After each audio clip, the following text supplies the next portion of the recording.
Allez, bonjour à tous et bienvenue dans cette petite vidéo. Donc en fait, je vais essayer de faire très court. J'ai envie de vous montrer les jeux que je fais, les petites conneries de programmation, tout ça. Mais je sais pas comment vous les montrer, parce que juste filmer en vous disant hey, regardez, il y a un jeu marrant, mini story, alors c'est où Steve, ouais, regardez, il y a un personnage, et bah, il bouge, et du coup, ben c'est bien. Et voilà. Bon, c'est pas moi qui ai fait les dessins, hein, parce que moi je suis pas graphiste, donc ça aurait été immonde, c'est tout mignon comme tout. Mais voilà, je ne sais pas comment vous présenter les projets, mais j'aimerais bien vous partager, parce que par exemple j'ai fait un carrousel avec des boutons, donc l'idée c'est d'avoir un carrousel, hein, un truc à la con, et il y a des boutons, voilà. Donc c'est-à-dire que le carrousel il bouge tout seul, voilà, donc si on attend, bon malheureusement j'ai cliqué dessus, non je vais faire ça, voilà. Si on attend, le carrousel il bouge tout seul, et donc on peut lire hein, le titre et le texte, et bien sûr on peut regarder les images, et si jamais on bouge, bah en fait le slider va se mettre en pause parce que c'est programmé comme ça. Voilà. Il y a la programmation au clic, il y a la programmation comment on appelle ça au bouton. Et bien sûr, vous voyez que si je bouge d'ici vers là, et ben le slider il est pas en train de défiler à mort jusqu'à arriver à la bonne position. Il se téléporte avec un effet comme s'il venait d'arriver. Enfin, tout ça c'est programmé à la main, c'est génial, c'est ultra léger, hein, je partage les codes sources gratos, hein, n'hésitez pas à les voler. Alors c'est pas ça, c'était celui-là. Mais non, pas le CSS, putain, celui-là, voilà. Voilà. Là, vous avez tout le slider, là. C'est-à-dire que, au début, enfin, le carrousel, au début, vous avez l'explication, comment ça marche.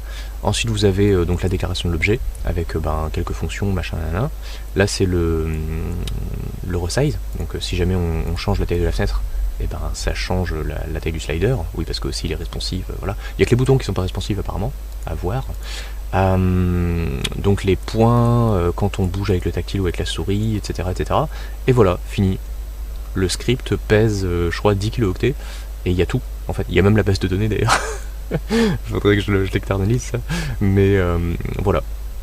Donc je suis extrêmement fier de ce truc-là, ça fonctionne super bien, que ce soit par rapport au scroll, hein, si jamais je prends quelque chose et que j'amène au milieu carrément, on voit que le scroll est vraiment précis. Quand on clique sur les boutons, si je vais loin comme ça ou si je vais vraiment à côté, en fait le slide il est pareil. Quand j'arrive à la fin et que je veux aller vers la droite, je peux. Il n'y a pas de blocage machin, enfin c'est un slider révolutionnaire. J'ai jamais vu un slider aussi complet en fait quoi. Parce que j'en ai vu les sliders, mais voilà. Bon bref, donc ça c'est ma petite fierté. Qu'est-ce que j'ai encore Awesome font machin, ça c'est marrant. Donc là à gauche vous avez le caractère comme vous pouvez trouver sur un ordi hein, classique, et là vous avez la version font awesome.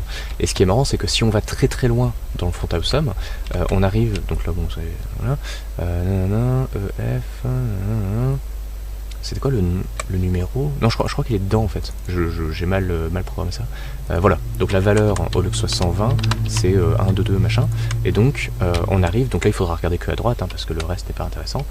Le cadre n'est là que pour délimiter, hein, si jamais on veut la taille exacte de ce qu'il pompe, entre guillemets, en espace. Et donc là j'appuie sur la flèche de droite, et je me balade dans énormément d'icônes. Voilà, qui sont inclus dans Font Awesome. Je sais pas où est-ce qu'on peut les voir en fait, toutes ces icônes là. Donc là j'ai un extracteur entre guillemets d'icônes, et on peut voir donc un preview de ce qu'on verrait sans la fonte. Là c'est avec la fonte, et bien sûr il y a le numéro de l'objet, enfin du caractère, et le code, donc c'est anti/f je crois, 159. On peut revenir bien sûr avant, tiens c'est marrant ça, si je reviens avant ça va être un petit peu long, allez on en a pour 5 secondes. Donc là il y a beaucoup d'icônes, on a vu passer Twitter et tout, enfin what the fuck.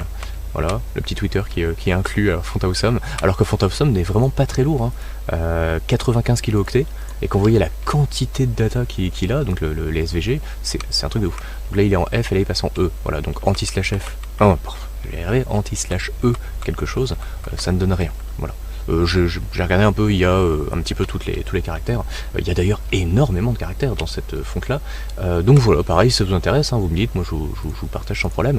Mais je sais pas comment vous le présenter. Voilà, c'est bonjour, regardez, j'ai fait un truc. Bon, voilà. Qu'est-ce qu'il y a encore? Interrupteur.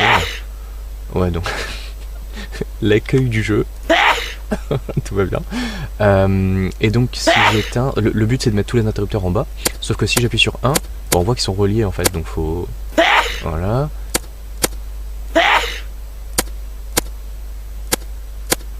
Ouais, donc là, faut comprendre un petit peu la logique. Là, je l'ai fait un peu au coup de bol. Oh putain. C'est horrible. Non. Non, c'est pas comme ça. Attends, mais lui.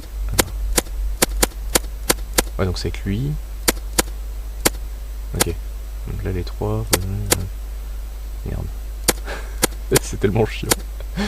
Enfin bref, donc voilà, donc pareil, s'il vous plaît, bah, je peux vous l'envoyer et tout. Donc je suis trop content de ces jeux-là, quoi. Mais pareil, bah, comment je vous les montre, quoi. Le comparateur de fichiers, alors ça, j'avais fait un test tout à l'heure. Hop, restaurer, tac. Et donc si j'ouvre, alors, par contre, faut que je prenne le bon dossier, chier. Tac. Donc si j'ouvre un fichier et un deuxième. Donc là on voit ici que le background est entier alors que là j'ai mis un espace. Et donc si je fais comparer, là il y a le petit... Alors normalement c'est instantané hein, parce qu'il traite je crois 1 million de caractères par seconde. Mais là vraiment je le fais image par image, c'est trop marrant. Et donc on voit que background dièse 00, donc ça c'est le premier truc, a été modifié. Et donc effectivement, si on se repère à cette partie là, par exemple, si je la recherche, on voit que les deux parties sont égales. Par contre si je cherche background, bah là... Ah putain, pourquoi il prend pas?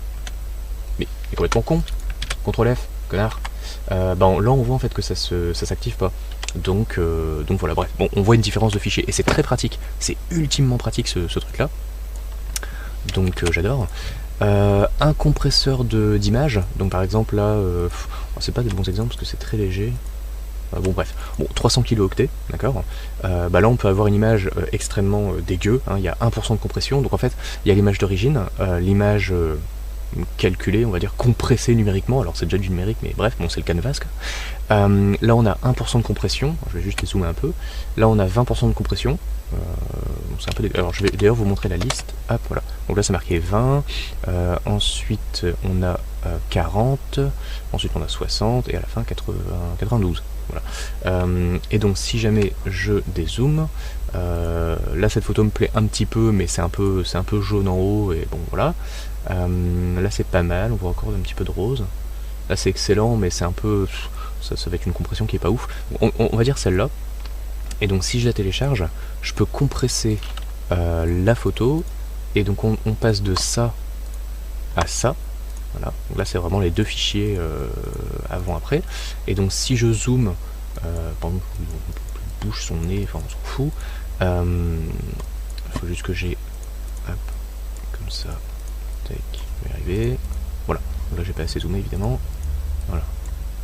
Donc on voit que entre l'avant et après, avant c'est très fluide, smooth et tout, et après on voit que c'est quand même un petit peu carré quoi. Donc il y a une certaine différence entre les deux images, mais lorsque c'est dézoomé, donc lorsqu'on est en preview, quoi, en normal, hein, vous êtes jamais en train de regarder une photo comme ça, ah putain mais il y a des pixels, on s'en fout quoi. Donc l'intérêt c'est pas d'avoir une photo la plus nette possible, c'est d'avoir une photo qui soit nette, voilà. Et donc là on voit qu'en comparant les deux, alors, attends je vais me coller à l'écran, on voit une différence, mais on ne voit pas où est la différence. C'est-à-dire que on voit qu'il y a un changement de qualité entre guillemets, c'est pas le même bruit sur l'image, mais si on peut appeler ça du bruit, mais c'est net en fait. Donc tout ça pour dire que la photo ici elle fait 140 kilooctets, voilà, et la photo l'ancienne fait 307 kilooctets. Donc 140, c'est quoi 142 je crois j'ai vu 141. 141, bah non je regarde en bas, donc 140 sur 307, voilà, on est à 45% de taille par rapport à l'origine, donc il y a 55% qui ont été dégagés, et pourtant la qualité est la même, ou quasiment la même. Donc il y a peut-être 1% de changement pour 55% de compression. Donc c'est juste ultime quoi. Et donc ce petit fichier là, ce petit site là est super utile quoi. Non, ça c'est bon, ok. Et donc voilà. La compression est pas mal. Je vais juste faire un petit truc 2 secondes parce que là dans mon comparateur ici il y a les fichiers qui me plaisent pas, voilà. Et donc ouais on peut compresser énormément un fichier, hein, je veux dire 55%, enfin le fichier fait 45% de la taille d'origine quoi. Imaginez vous devez payer 100 € un ensemble d'articles et on vous dit bah attendez une petite réduction, vous allez payer 45 €. bah, 45 € comparé à 100, vous êtes bien content quoi. Donc voilà. Et du coup, le dernier truc que je vais vous montrer aujourd'hui, c'était ce petit jeu. J'ai enlevé la musique, puisque ben sinon droit d'auteur, tout ça, la vidéo va être bloquée, enfin ça va être de la merde, hein. On est en 2020, hein, plus rien n'est possible. Donc alors, et donc quand je lance, ouais, je vais mettre la musique 2 secondes quand même. Je vais juste le réactiver ici, donc ça on s'en fout, voilà. Donc quand je lance le jeu... Welcome to Guitar Heroes. Non pas du tout, non, c'est un jeu avec un triangle, donc j'espère que vous aimez le triangle. Voilà, et donc quand je clique, voilà, évidemment, hein, je vais dire pourquoi, voilà. Donc je peux voir le rythme de la musique en appuyant sur Z, et on voit que c'est parfaitement synchro. Welcome to Guitar Heroes. Et donc, Welcome to... et là on voit...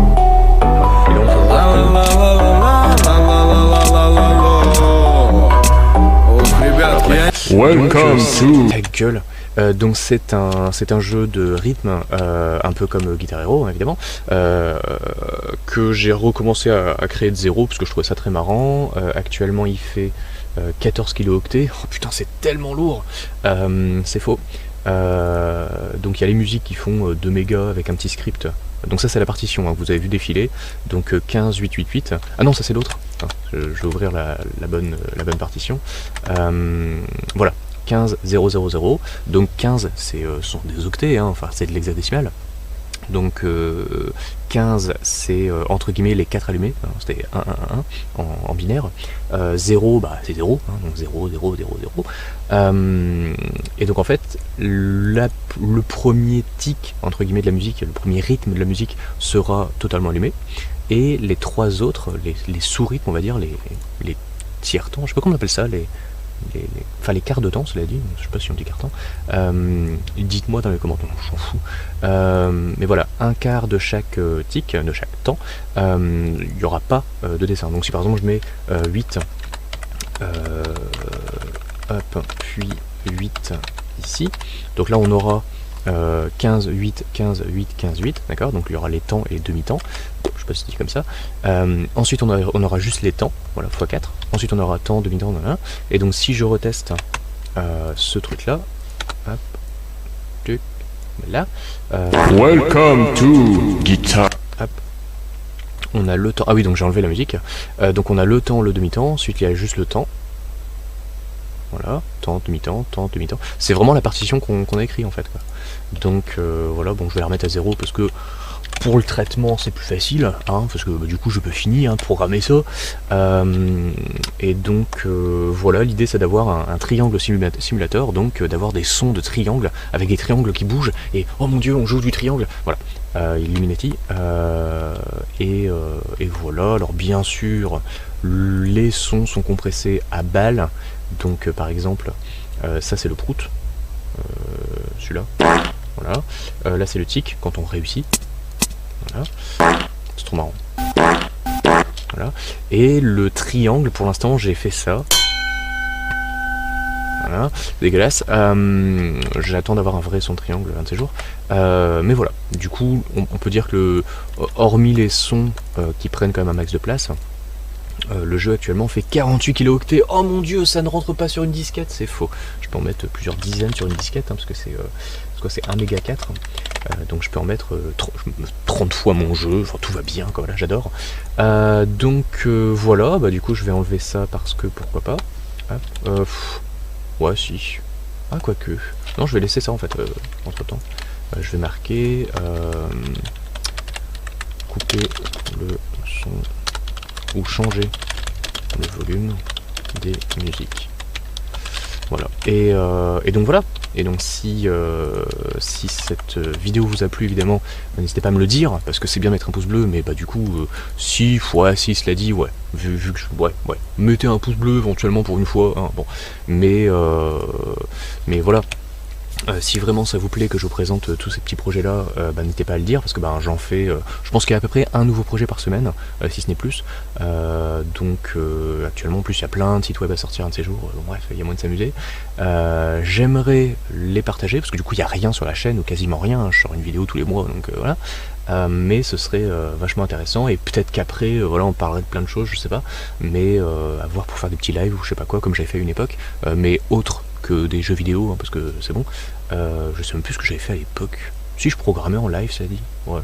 Oh, je sais pas. Donc voilà, dites-moi. Je vais faire de l'argent. Et puis actuellement, j'ai combien de pognon? J'ai 4 USD. Et ouais, je suis trop riche. Non mais au bout d'un moment, voilà, je veux dire, voilà, je pèse dans le game. Donc, putain, ça a refocus. Hop là. Donc, n'hésitez pas à me le dire avant que je décède du Covid. C'est faux. Et puis en plus c'est pas drôle, il y a vraiment des gens qui meurent et tout, c'est horrible. Donc vraiment dites-le moi dans les comcoms, et puis je réponds, hein. Lâchez-moi un coms, je rends. Putain c'est boomer ça. Et puis voilà, plein de bisous, à bientôt, au revoir, et puis ciao, et puis voilà. Et que, en fait, non, je vais même faire plus simple, que vous ayez aimé ou pas la vidéo, mais mettez un pouce rouge, ou vers le haut, là, comment on dit, pouce bleu, là, m'en bat les couilles, mais vraiment, ouais, mettez un petit commentaire si vous souhaitez que je vous lise, voilà. Éventuellement, vous me demandez de le supprimer ensuite, comme ça au moins personne vous verra, mais voilà, ou envoyez-moi un message sur ma boîte de je sais même pas comment ce qu'on fait, donc voilà. Avant c'était facile de discuter par message, aujourd'hui c'est un peu terrible. Bref, sur ce, à bientôt, et voilà, hein, ciao, et salut, et comment on arrête une vidéo en fait? Ah oui c'est vrai, il y a un petit bouton là.